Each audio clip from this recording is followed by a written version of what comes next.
Hi, welcome to Writing for Scientists. My name is Joe, and I'll be your guide in this video. We're going to talk about writing a good cover letter. You may not immediately associate cover letters with science writing necessarily, but in fact, writing a cover letter is a really important genre for scientists because at some point in your career, you're going to need to apply for a new position, a job, an internship, um, a position in a PhD program, and you're going to need to write a cover letter to show off your skills and abilities and show your future employer or future supervisor that you are the best person for the job. In each of these Writing for Scientists videos, I'm going to introduce a genre and a writing idea. As we said, the genre for this video is writing a cover letter specifically for a job application or an application to an academic position, let's say. And in each video, I'm going to tell you about a writing idea which will help you writing not only that genre, but you can apply it to other kinds of writing as well. And the writing idea that I have in mind for this video is grounding claims in evidence. And you may say, grounding claims in evidence, it sounds like what I would need for an argumentative text, some kind of opinion piece, let's say, a position paper, an academic argument. Well, in fact, what I will argue in this video is that a cover letter is an argument, and it should be seen that way, or it's helpful to see it that way. What am I arguing when I write a cover letter? I'm arguing that my skills and experience make me a great choice for this particular job, and I underlined this particular job because it's important to tailor the cover letter to the exact job that you're applying for, or the position that you're applying for. I'm arguing not only will I thrive in this position, but so will my employer. And I underlined thrive here because I've read a lot of cover letters which are very good at stating that the applicant is qualified for the job. And sometimes they'll even say, I am qualified for this job. But remember, in a good cover letter, you're not just showing that you are qualified, but that you are the best person for this job or one of the best people for this job. And not only that, but if your future employer, your future supervisor accepts you, they will benefit as well. So it's not just about you. Maybe the most important argument that you're making in a cover letter is that you're a human being who can write and think clearly and with purpose. There's a lot of other materials that you will send with your application, your CV, maybe some other diploma, some other information that shows what you've done. But the cover letter often is the first thing that the person hiring you will see, and it does more than just list your accomplishments like a CV. It interprets those accomplishments, and it gives your potential employer a sense of who they will be working with. You are not just a set of numbers and figures, but a human being. And so you want to show that you will get along with your future colleagues and your future boss. So, if a cover letter is an argument, what is it not? Well, it's not just a repetition of your CV in letter form. Again, this is a mistake that a lot of people make. They'll just list all the same details and all the same things in their cover letter that the reader is going to see on the next page in the CV. So that's a wasted opportunity because, again, your cover letter is a chance to give details and give information that isn't available in your CV, right? So more than just listing names and dates, your CV is interpreting your cover letter is interpreting your experience for the reader. And a cover letter is not only about you. I think that's another mistake that writers make, is they make it all about how great they are, how much of an asset they would be for the job. But they forget that they need to show also how their skills are suited to the exact job that they're applying for. And in some cases, maybe you need to do a little bit of flattery and make the readers realize that you admire the organization that you're applying for, and that the work that they do is something you have seen and appreciated, and you want to be a part of that. So, with those things in mind, we need a couple skills for writing a cover letter. And the first skill I have in mind is imagination. And again, you may say, huh? What does imagination have to do with writing a cover letter? Well, I think it's really helpful, first of all, to imagine yourself as the one reading the cover letter. Remember, you're a human being writing it, and there are human beings who are going to read it. But they're not only going to read your cover letter, they're going to read hundreds, maybe thousands of cover letters. And all of them say probably pretty similar things. So you want to think about that and think about how you can make yours stand out and be a bit different.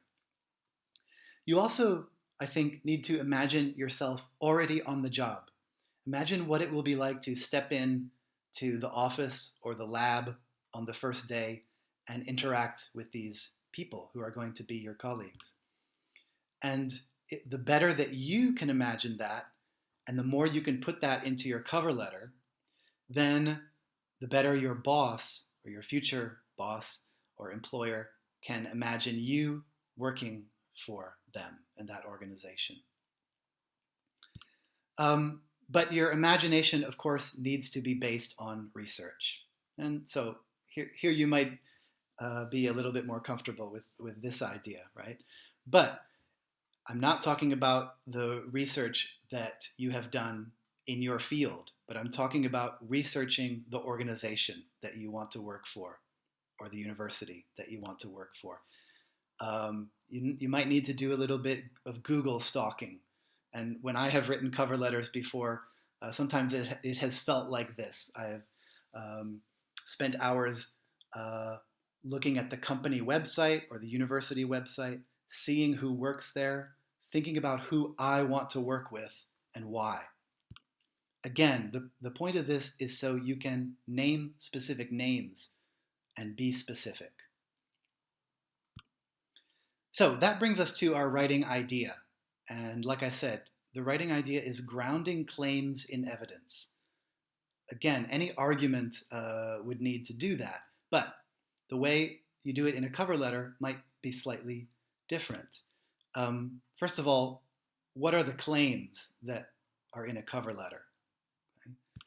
Well, the claims are about your skills and abilities, about what you can do, or what you have done. And I chose, as an example, just a really common claim that you'll see in a cover letter. For example, I work well in a team. Okay. Lots of cover letters have something like this, right? Or I'm great at teamwork, something like this. But it's important to understand that as a claim, right? It's something that you are saying about yourself, but the reader of your cover letter doesn't necessarily know that that's true. And so you need to ground your claims in evidence. And so what is the evidence? Well, the evidence is of your experiences. And you need to be specific as you can about this.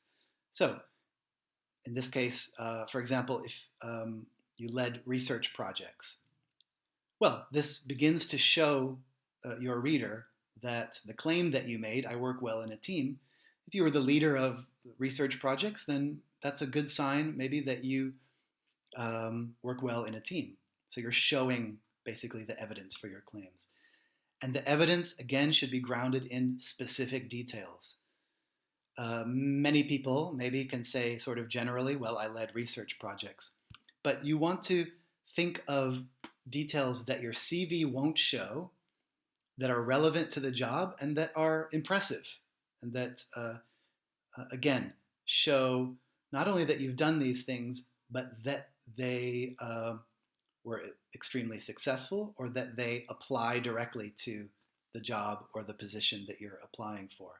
So in this case, well, I just made up a fake award just to show you for an example. But I led 2 research projects which both won the SciX Awards. Okay, just a made up award. But you, of course, will know the exact details to use. And again, this helps your CV, your cover letter stand out, and it shows how you are different from the 100 other people who might be applying for the position. I'm also going to talk about grounding, and I'm going to talk about connecting as well, because of course you need to include both claims and evidence in your text. But it's not enough just to include those. You need to actually directly connect them, and that's where your language skills come in and your writing skills.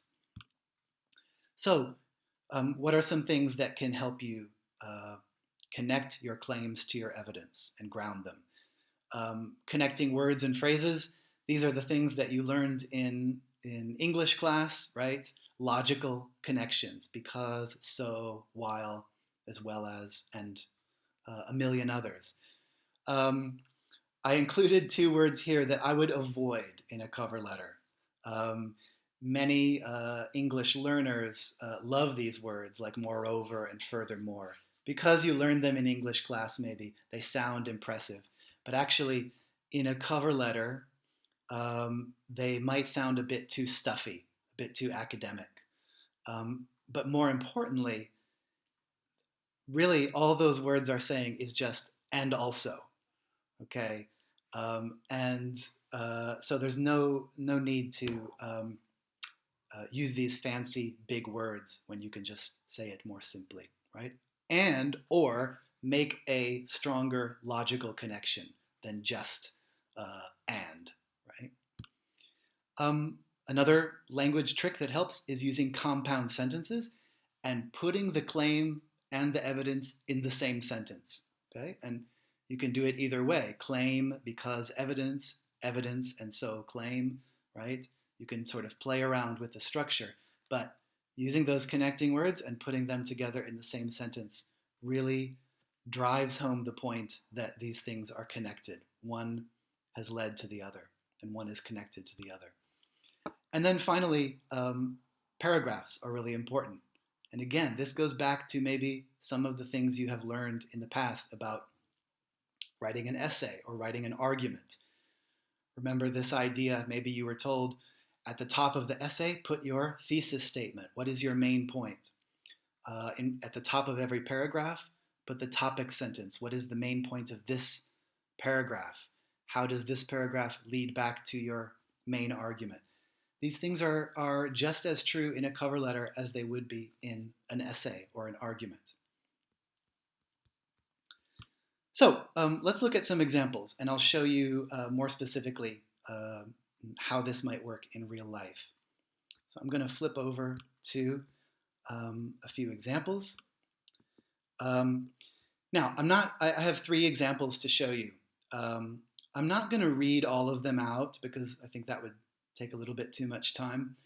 But what I have done to sort of make our analysis of these examples a bit faster is I've highlighted the different parts that I mentioned earlier. I highlighted them in different colors. So our claims are in orange, our evidence is in purple, and our specific details are in green. And what I want to show you is if you do this with your own cover letter, it could be quite useful, because looking at the colors, you can see immediately where some problems might be. Okay. Oh, I also put some connecting words in blue there so you can see. Um, so if we look quickly at this first sample, this person is applying for the position of geologist. Okay, so it's a job application. Let's look at the claims and let's see if they are directly grounded and connected to evidence which supports them. So, first claim, this job seems to be suitable for me. Kind of not very powerful claim, kind of general. Well, at least it does seem to be. There's a connecting word, mainly due to my experiences working in the laboratory and in the field. So it's following this suggestion that I said of putting the claim and the evidence in the same sentence. But as I said before, the claim seems a bit general. My experience is working in the laboratory and also in the field. A bit vague, a bit general, and there's no specific details to sort of ground those general ideas. Um, the next claim, written and oral presentations are not a problem for me. Again, the language that the claim is expressed in is a bit weak. I would be careful of using this sort of negative language. These things are not a problem for me. Again, you want to do more than just say, it's not a problem. You want to say, I'm really good at it and I can do it well. Um, the evidence given for this claim, I have some publications in scientific journals. I have attended a few conferences. Again, it's not very strong evidence. There's no details to really make this evidence stand out and to support the claim. In the next paragraph, we do have some specific details. I have a bachelor's degree. Okay, I did an internship where I used these laboratory methods, but look at what's missing. They're not connected to any claims. They're not directly grounded um, and connected to any claims. So the point probably might be sort of lost. How is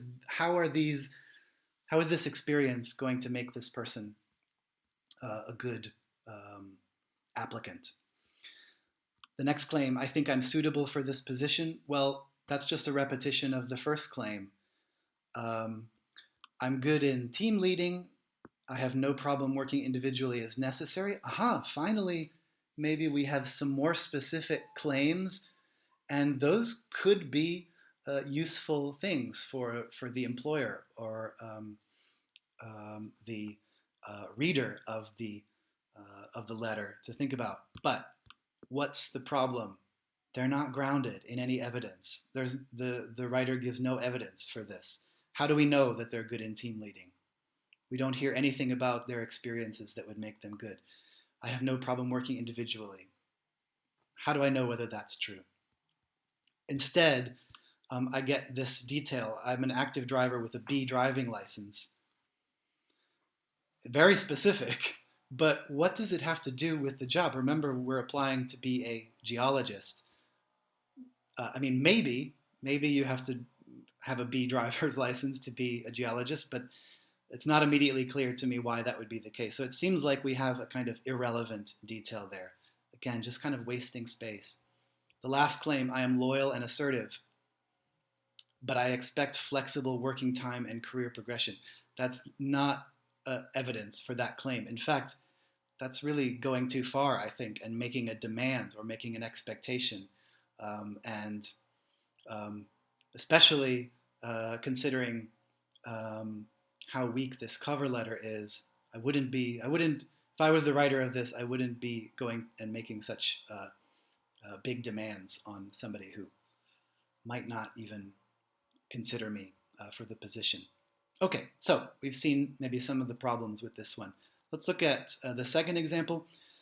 Now, from the colors from this one, you can immediately see the difference. We have a whole bunch of green. It means a whole bunch of specific details. But we can also see some potential problems. We have details and maybe some evidence that this person is a good applicant, but they're not immediately. We don't see a claim around this anywhere, and that could be a problem. We do have two claims. in the letter, but let's look at them closely and see what they are. I believe I have all the necessary skills and qualifications for this position. Hmm, that's expressed in a kind of weird way. I believe I have all the necessary skills. Well, let's see. Let's see if there's an argument for that. I am confident that the skills I have acquired will be a true asset to the university. It's kind of, again, repeating the other claim. So kind of repetitive claims, rather vague claims. Um, so let's see if our claims are connected to any evidence. I've published four impact, sorry, I've, whoops, I've published four high impact articles, and we get the exact places those articles were published. I teach courses, and we get all the names of the courses. I was employed at a chemist, and we get the name of the employer. Earlier, we got the name, where they are studying, and the name of their PhD thesis. Um, what do you notice about all of these details? Remember what I said earlier, that the letter should not just be a repetition of your CV in letter form. And I'm afraid that's what this letter looks like. It's a lot of details, but remember, all of these details are going to be in the CV as well. So it's kind of maybe a waste of the letter to just spend most of the letter talking about these details that are going to be in the CV as well. Um, and I think the claims, again, are not very strongly grounded in or connected to the evidence. Maybe these articles are relevant to the job.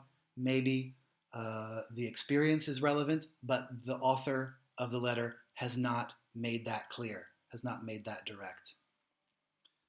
Let's go to the third sample, and right away with the third sample, we can see again a difference in the colors, and it's a good sign that we have claims that are spread throughout the letter, and they are surrounded by purple and green, which means they're surrounded by evidence and specific details. But again, let's analyze and see how well they're grounded in those things, and how well the claims are expressed. I have experience in academic environments. Okay, well, that is a claim actually, but from the details, that this person is studying for their bachelor's degree, actually, we already know that. So that's sort of an empty claim. It's sort of a pointless claim. What we want to know is what kind of experience. And the second claim does a little bit better at saying that. I have good experience with conferences. Okay, a little bit more specific, a much better claim. And finally, we do have some evidence, some more specific evidence to back that up. I've been at 2 conferences, presented my results, got 2 Best Student Awards. Okay, nice. So I have some evidence to back up the claim, but still a little bit vague. 2 conferences, well, presented my results. Yeah, that's what happens at a conference. So maybe a little bit of empty words, some wasted space, and some claims that could be stated better. I believe I am an excellent candidate for this position. We have this claim. Because of, okay, a connecting word, and we have some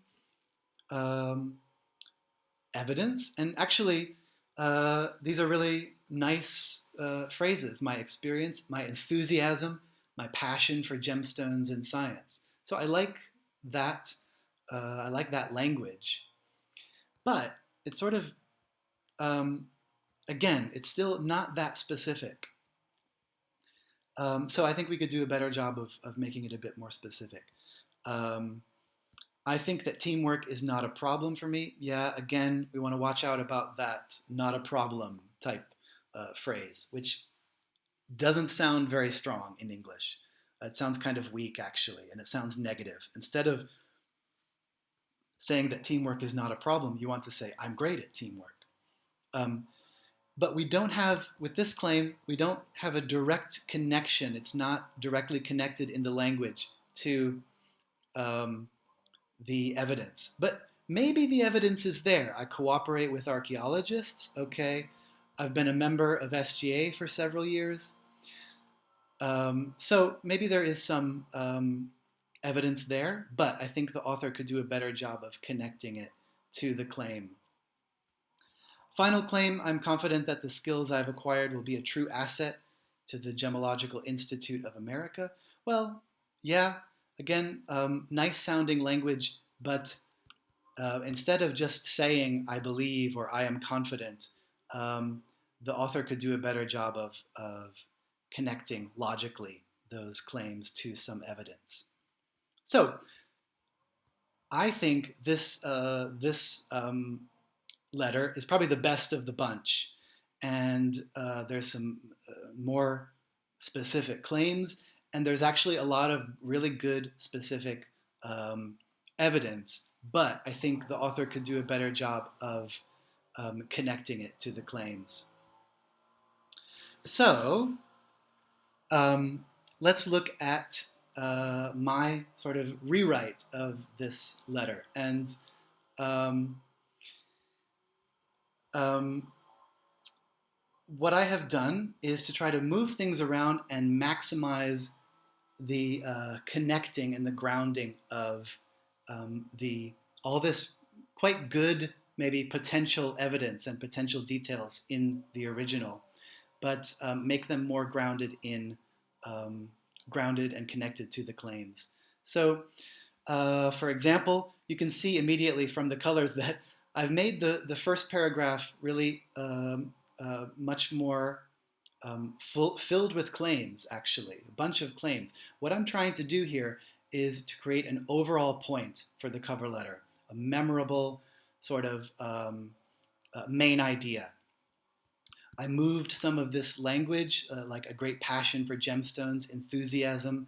I moved that up to the top because I thought that would be a great first sentence to sort of get the reader excited by this person. I want to make gemology more accessible to students and other scientists, and my education and work so far have been guided by that goal. So this is my attempt to sort of, I looked at all the possible evidence that the writer gave, and I tried to summarize that in a main point and put that at the top of the cover letter. An internship at the Gemological Institute would be the natural next step in my career.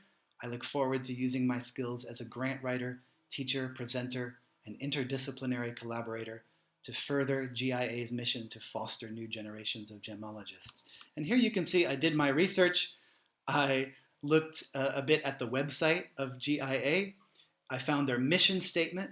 And this is always a good tip, is to look for that mission statement of the organization of the university and see if if you can argue that your skills and your abilities are what the organization is looking for, what they claim to look for. So kind of earns you maybe a bit of flattery points, and it shows that you've done your research. Also, again, I tried to summarize and put all the main skills into one place, right, and connect them to the job itself. Then I'm not going to maybe go through all of this, but you can see maybe from the highlighted colors that I have tried to make each paragraph um, uh, connected to one main point. So in my first paragraph, I've worked hard to improve the study program and increase the reputation of the department. And then I give my evidence. I've written 2 successful grants. I give some details, but not every last single detail. So, and instead of just giving the details, I'm also, instead of just giving the details that would appear on the CV, for example, the name of the course, that might appear on the CV, but I want to do more. I want to interpret what the course does, what I have accomplished in the course. I say the course is now in its 4th semester. It's very popular. These are things that would not be expressed in the CV, but they're impressive and they're important. They help the reader see that this person is not just a set of numbers and cliches, but there's something unique and interesting about this person. Um, so that has sort of been my concept for rewriting this. Let's see. Yeah, and then in the third paragraph, I kind of make a transition. Beyond these academic accomplishments, I've made it my mission to reach out and connect with other working scientists. By the way, this is also another structure that I've seen many times in good cover letters, especially academic cover letters. Maybe one paragraph which focuses on your academic skills, and an employer or even a PhD um, program chair is going to want to believe that not only are you good academically, but you've accomplished things in your career and practically. Um, Maybe if you're still a student, maybe you haven't had a job or you haven't had that many things where you can claim work experience. But and this author didn't really either. But they can claim to be a member of the scientific organization. They've worked with other scientists. So um, I tried to make the second paragraph more focused on these practical accomplishments. And that's one possible way to organize the cover letter. Then in the final paragraph, I kind of summarize by connecting again the specific things that this position and these people say that they want. They say you're looking for an intern who can take initiative, communicate clearly and effectively about technical issues, and get along with a diverse group of colleagues. From my enclosed CV, you can see that I've spent the last several years developing these skills, and I would be thrilled to put my abilities and experience to work at GIA. So I'm sort of referencing the information in the CV, but also interpreting it. You can see from my CV that these are the skills I have. These are exactly the skills that you say you want. So again, I'm grounding and connecting the details that are important for my reader, I hope, with my experience, my skills, and putting those all together. Okay, hopefully you get the basic idea of how I would think about a cover letter as an argument. And again, putting together making clear claims, clear, specific claims, and making sure the organization of my letter works so that these claims are connected and grounded to the specific experiences that I have and that I can offer. I will say, though, as a last comment on this rewrite, it's a bit long. It's kind of long. I've made it almost twice as long as the original.